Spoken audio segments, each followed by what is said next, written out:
Est-ce que vous êtes entraîné? Est-ce que vous appréhendez là? Alors, on est très entraînés, on n'appréhende pas du tout, on est très content d'être là. Alors, je ne me suis pas particulièrement entraîné parce que justement je vais utiliser un vélo électrique. Mon vélo est là-bas et donc je roule régulièrement donc ça devrait aller. Honnêtement, il n'y a plus rien qui me fait peur. Je ne pensais pas monter sur un vélo il y a un mois. Je ne pensais pas être là ce matin. On va voir comment ça se passe, mais effectivement, ça va être spectaculaire.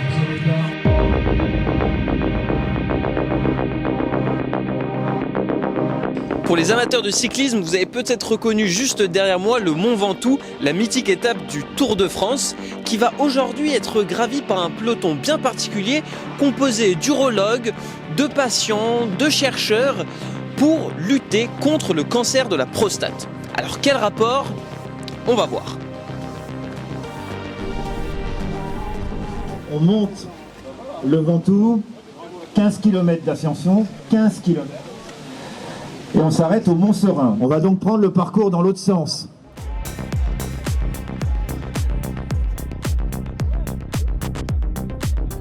C'est une journée exceptionnelle, ascension du Ventoux en vélo, avec Bernard Hinault, et qui effectivement est une course dédiée à une campagne contre le cancer de la prostate. Alors, on fait de la prévention. Vous avez eu l'exemple aujourd'hui d'une prostate gonflable géante. C'est une prostate qu'on balade un peu partout en France, qu'on met dans les hôpitaux, dans les cliniques, et ça permet de libérer la parole. En fait, ce qu'on observe, c'est que les gens qui viennent à l'hôpital, le cancer de la prostate, c'est un tabou. Et le fait d'avoir finalement ce lieu où on peut discuter librement avec les professionnels de santé de la prostate et des pathologies qui sont associées, ça permet justement de mieux échanger, de mieux comprendre sa maladie, et puis finalement de mieux savoir aussi comment on va pouvoir être soigné lorsque ça nous arrive. Une prostate gonflable qui s'est envolée d'ailleurs. Alors la prostate n'était pas conçue pour des vents tels que ceux qu'on a aujourd'hui. On a 80 km/h de vent à Bédouin. Je crois qu'il y a 140 km/h en haut du Mont Ventoux. Donc clairement, c'était un test. Je pense qu'on va rester sur des espaces plus abrités à l'avenir.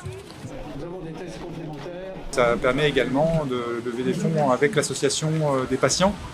Et donc, de plus en plus, c'est important d'associer les patients à la prise en charge de toutes les pathologies. Et donc, en l'occurrence, c'est un partenariat aussi avec la NAMACAP.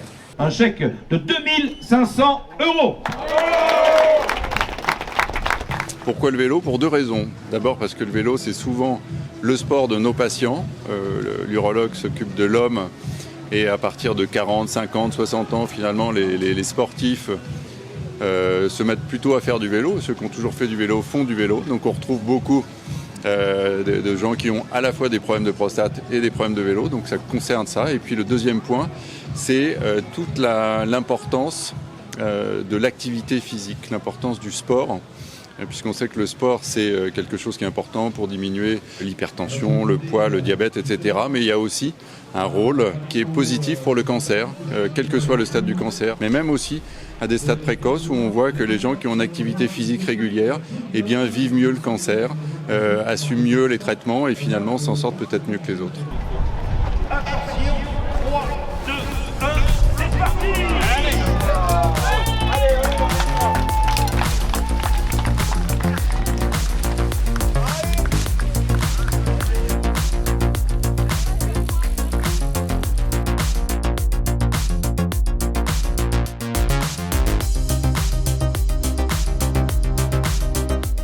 Ça va bien? Les quatre, ça se passe bien. La Madeleine, on l'a eu en travers, mais là, on va se refaire. On va envoyer.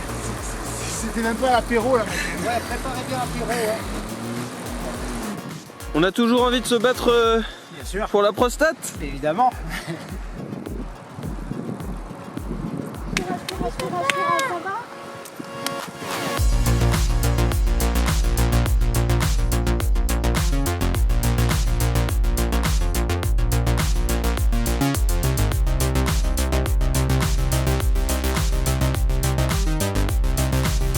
Là, nous sommes à mi-course.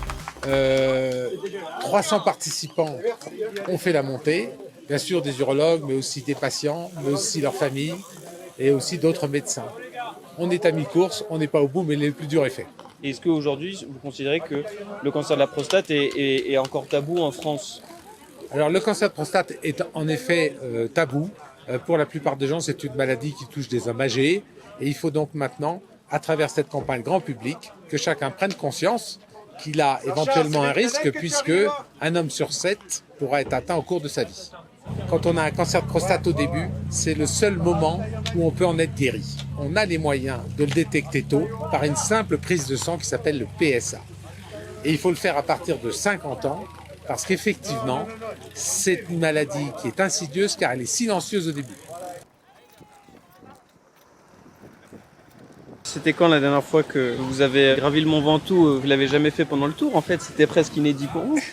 Non, je l'avais fait dans le Dauphiné, du même côté d'ailleurs, puisque on arrivait à Avignon. Autrement, je l'ai monté plusieurs fois, mais c'était toujours en voiture avec ASO, quand on était sur le Tour de France. C'est un col mythique, c'est le Mont Chauve, comme on dit. Il n'y a rien là-haut, il n'y a que du vent, très souvent, où il fait très froid. Et c'était le cas un peu aujourd'hui, où on a eu beaucoup de vent dans l'ascension. Moi, j'ai un vélo à assistance électrique parce que je pense que j'ai bien donné dans toute ma carrière, où je me suis bien battu. Et là, j'ai plus envie de me faire énormément mal. Mais c'est pas parce qu'on a un vélo à assistance électrique qu'il faut pas pédaler. Il faut quand même pédaler, et puis on met la tension le minimum, ce qui permet de travailler quand même.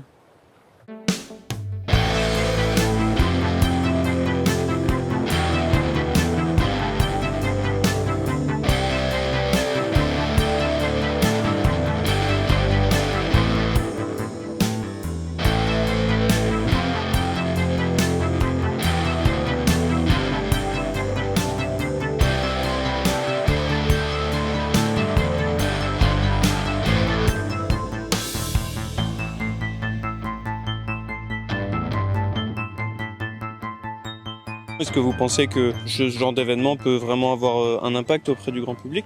Alors, je ne sais pas si c'est un impact au grand public, mais tous ceux qui étaient là se trouvent plus ou moins concernés.